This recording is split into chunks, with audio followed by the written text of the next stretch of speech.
नमस्कार भावांना बहिणींना. आज आपल्याला ना आलू पराठे बनवायचे. त्याच्यासाठी आपण इथं गव्हाचं पीठ 2 चमचे बेसन पीठ टाकून मळून घेतलं आहे. त्याच्यासाठी आता तेल लावून ठेवायचं, म्हणजे काय होतं त्याला कडकपणा येत नाही, मऊपणा राहतो. थोडं तेल लावायचं. इथं आपण आता 10-15 मिनटं तिथे पीठ असंच ठेवणार आहेत. आपण बटाटे उकडून घेतले तर त्याचे सालटे पण काढेत काय. आता आपल्याला इकडं त्याचे आता हे करून घ्यायचे. असे आपल्याकडे खिसणी असले ना तर खिसून घ्यायचे, असे बारीक खिसून घ्यायचे. तसे हाताने पण चुरगाळतात, पण लय मोठाले राहिले ना तर आपले पराठे म्हणजे बरोबर येणार नाही, त्याच्यामुळे असे खिसून घ्यायचे. खिसून घेतल्याने एकदम पूर्णपणे बारीक होते. तर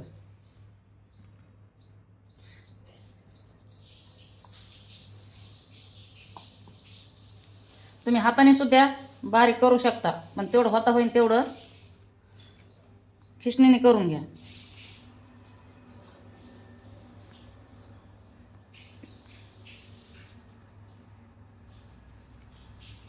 सगळे खिसून घ्यायचे.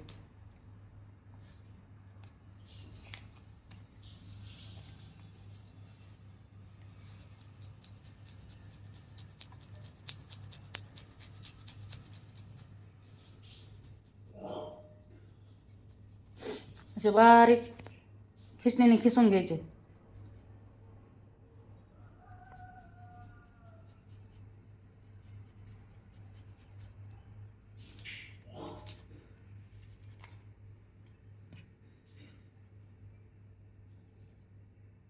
काही काही उकाडेले आहेत ना बटाटे. आता आपले बटाटे सगळे किसून झाले. तर आपण ह्याच्यासाठी इकडे हे बघा अद्रक बारीक करून घेतली होती. इथं लसूण बारीक करून घेतला. इथं थोडे जिरं घेतले. इथं हिरवी मिरची घेतली. तुम्हाला किती लागते तुमचं तुम्ही वापरू शकताय. आता आम्हाला तिखट लागतं म्हणून आम्ही जास्त घेतली.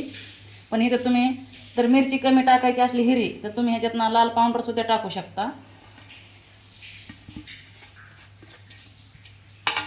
आता इथं थोडी आपण अर्धा चमच हळद टाकून घेऊ.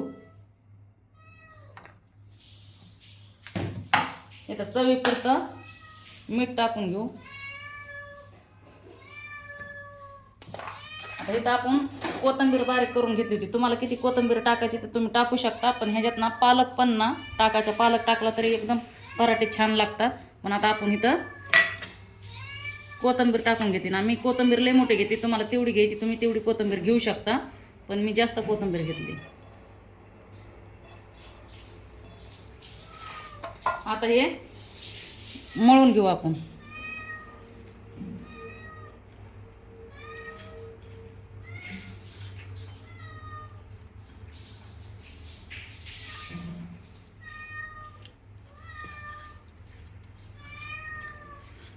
असं तुम्हाला वाटलंच हळद थोडी कमी झाली तर परत पण हळद घेऊन तुम्ही टाकू शकता.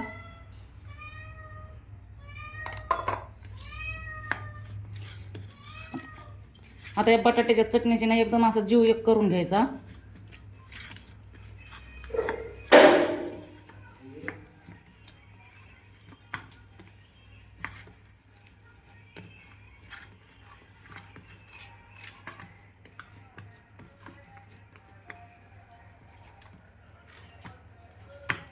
आता आपले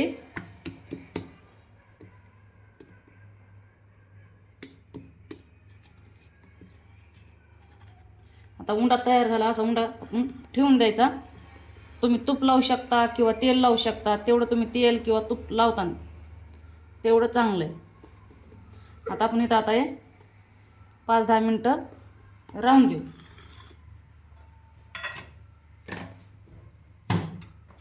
आता आपण पराठे करायला घेऊ. आता इकडं आपण ना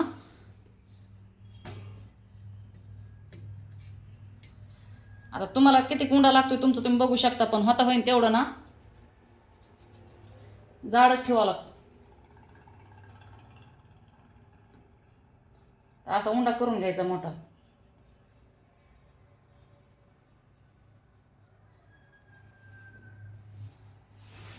आता ह्याच्यात पराठे थोडे जाडच असतात.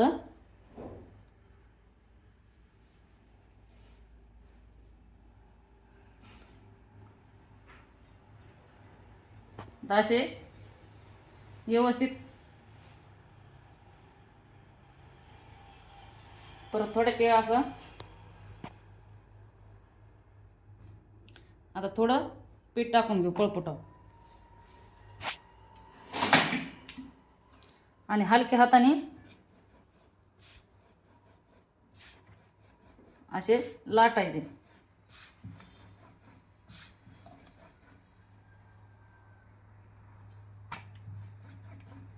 तुम्ही तेवढे हलक्या हाताने काय करायचं, लय जाड पण लय ठेवायचे नाही आणि लय पातळ पण लाटायचे नाही, मिडियम. लय पातळ केले तर ना फुगत नाही. तर तुम्हाला छोटे लागते का मोठे लागतात, आता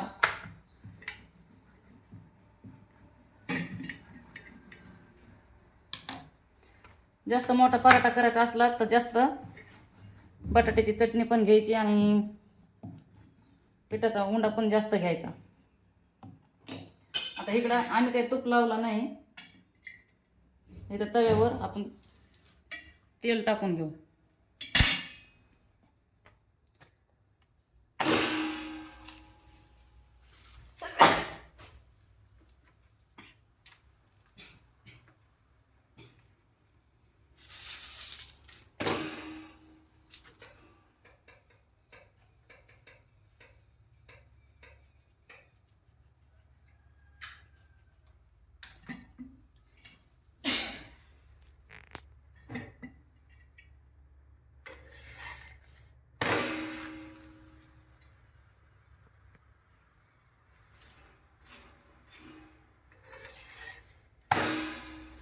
आता असं तेल लावायचं.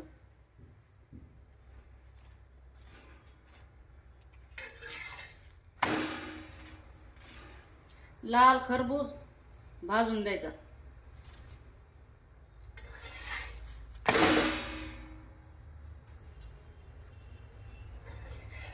एवढं भाजलं ना म्हणजे खरबूज खरबूज लागतो आणि लाल दिसतो चांगला.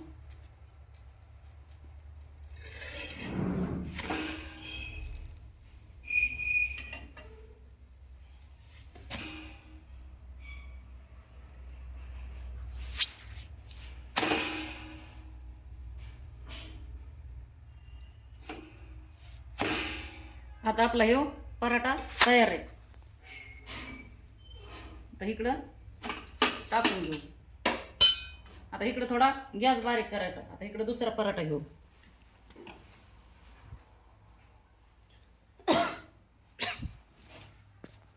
आता दुसरा पराठा करायला घेतलाय आपण, कारण ना हे नाश्त्यासाठी इतकी पौष्टिक असतं नाही आपल्याला आणि ह्याने भूक पण लवकर लागत नाही.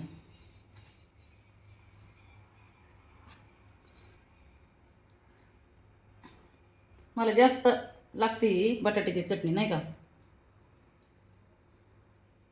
हलक्या हाताने असा उंडा करून घ्यायचा.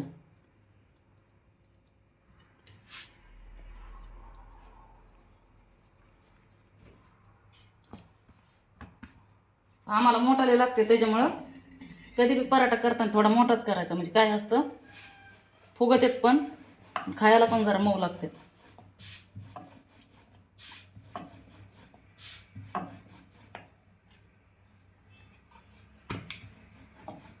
कारण पराठा थोडा जाडच ठेवावा लागतो.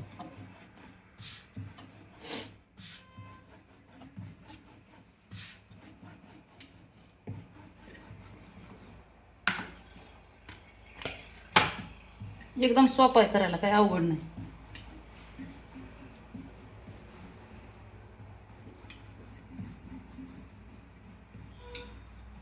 असं हलक्या हाताने सगळी कोण आता आपण तव्याचा गॅस थोडा बारीक केला, आपण करून वर तव्यात तेल टाकून घेऊ.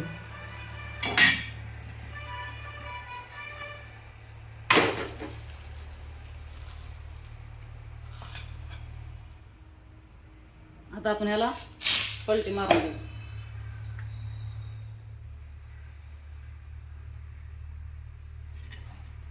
तर आपण इकडं दुसऱ्या पराठ्याचा उंडा करून घेऊ.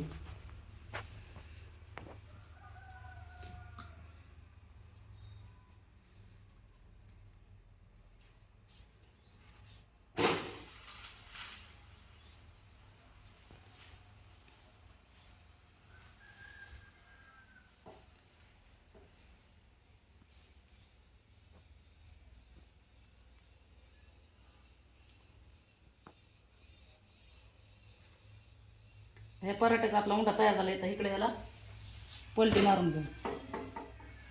तुम्ही बघू शकताय असं तेल लावून घ्यायचं.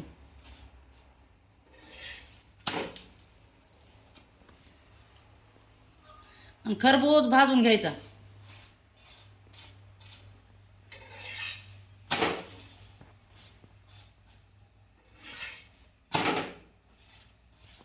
सगळीकडून भाजून घ्यायचा. असं थोडा सुद्धा कुठं कच्चा नाही राहिला पाहिजे.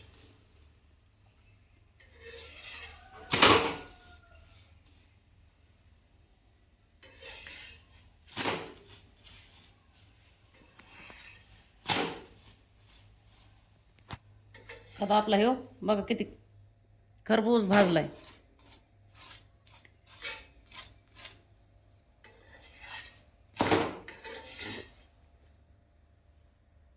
इकडे काढून घेऊ. तर आता हे दुसरा लाटून घेऊ.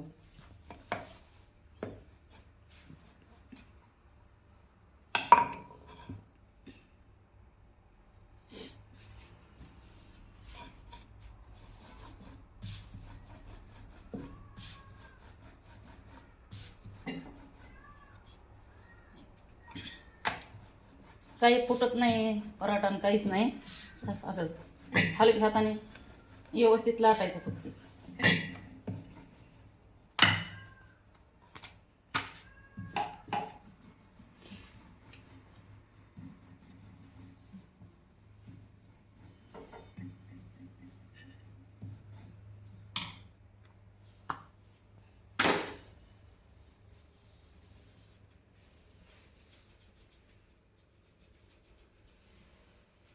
आता इकडं त्याला आपण पलटी मारून घेऊ.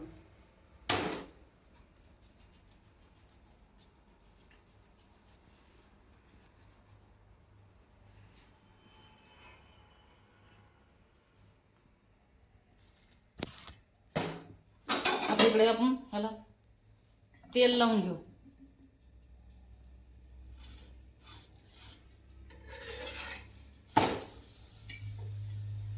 तुम्ही होता होईल तेवढं जास्त तेल लावलं का अजून जास्त खरबूज भाजत येत नाही का.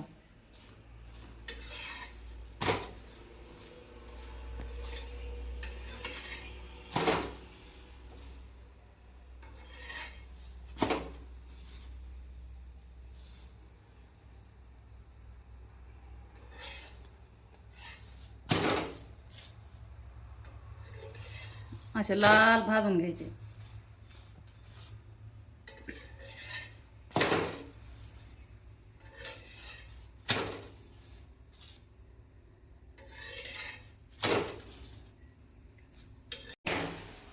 तयार आता शेवट.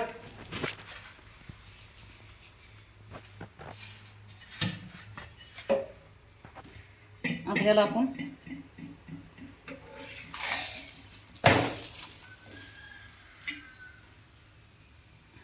तेल लावून घ्यायचं.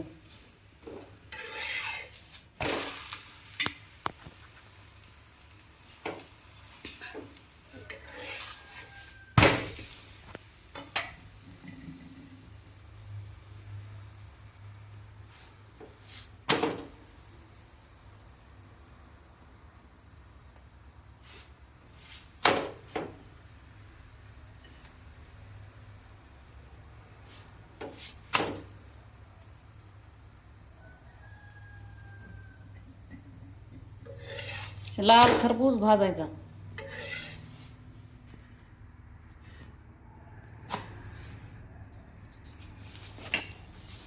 आता सगळे झाले आपले पराठे.